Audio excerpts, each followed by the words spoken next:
Bon, du coup, pour la voiture, il faut démonter les phares. Donc celui de gauche et celui de droite, on le démonte.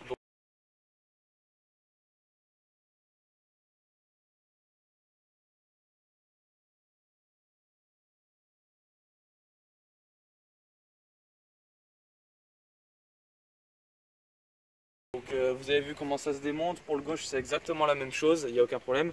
Ensuite, là de base, vous avez un rivet. De l'autre côté, il est absent aussi. Je ne sais pas pourquoi il n'a pas été remis, mais c'est pas grave. Donc là, on va virer le boulon qui est là.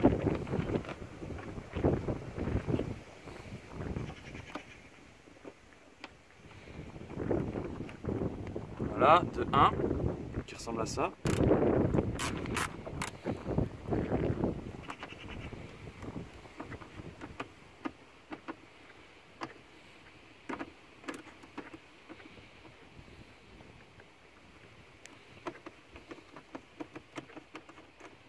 Voilà, donc moi, on vire les rivets, tout doucement.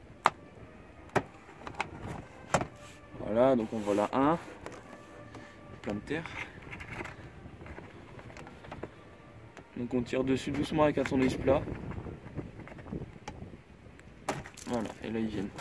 Là on vérifie, et le pare-choc il commence à bien venir. Les outils cassés, ce sera plus simple de tirer dessus. Super. Donc ensuite, là, en dessous, au milieu, il y a un boulon à enlever, c'est du 10. Donc il faudra l'enlever. Mais d'abord on va enlever de l'autre côté les rivets. Voilà, donc je ne filme pas ça, on enlève juste les rivets de l'autre côté et puis c'est bon. Okay. Du coup, là, on vire le pare-bout parce qu'il y a un torx en dessous après pour qui tient encore le pare-choc. Donc là c'est du 10, ça va, Peugeot ils ont pas mis des trucs trop différents. Donc il faut dévisser cette vis là, après on verra ce qu'il en reste. S'il reste autre chose, on refera une vidéo. En tout cas pour ceux qui s'intéressent, faut bien virer la vis au milieu, c'est du 10, elle est juste ici là. Et ça tient bien le pare-choc, vous voyez là, il est bien libéré. Donc c'est bon, là on continue et on reprend la vidéo s'il y a autre chose à faire. Ah, du coup là, il y a Yanis qui bosse. Il y a une vis juste ici là. Là il y a un boulon, donc il faut l'enlever, ça tient le pare-bout. Et après il y en a un qui est de l'autre côté, je vais le montrer. Donc je vais faire une pause sur vidéo, 2 petites secondes. Et du coup il y en a un deuxième aussi au niveau de la suspension à l'intérieur du pare-bout à enlever. Bon, du coup les gars, je vous montre, il y a la vis là-bas qu'il faut enlever, je vous l'avais dit, il y avait une vis dans le fond. Et il y a surtout 2 rivets à enlever en fait. Il y en a à l'intérieur du pare-choc, je sais pas si on verra, bon je filme, mais il y a 2 rivets ici avec 2 trous. Et après, il faut dégager un peu le pare-bout et il y a un torx à enlever qui est juste là. Donc c'est cette vis là qui est à enlever. C'est du T20. Et donc, une fois que c'est enlevé, le pare-choc, bah, il vient quoi. Faut juste tirer dessus, puis après il vient.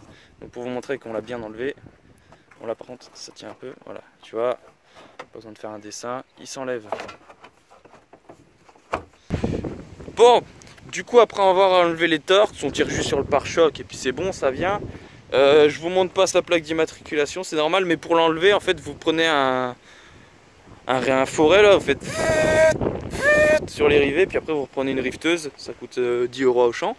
Ensuite lui, vu qu'il a acheté un truc avec un radar de recul et que sa voiture n'est pas prévue de base avec un radar de recul, ici on a un espèce de caoutchouc qui rentre à la place de celui-ci qui est juste là.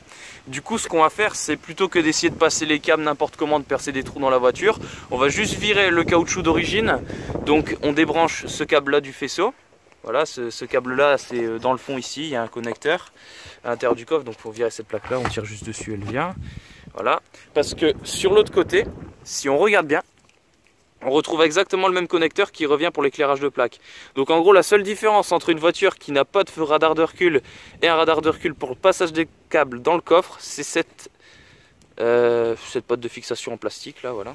Et du coup bah on va devoir la changer. Donc là Yanis va s'amuser à retirer toute la colle qui est ici et toute la colle qui est de l'autre côté, et après bah on change quoi, voilà, on montre quand c'est fait. Bon, du coup c'est retiré, on a viré le truc. Donc en fait il y a des petits clips, faut juste appuyer dessus puis ça vient, et enlever toute la merde de colle, et après on repasse les câbles dedans. Donc là on va juste prendre les câbles, on va tout foutre dedans comme un bourrin et puis on va le remonter quoi. remettre les clips, les vis, tout ça, on va faire ça proprement.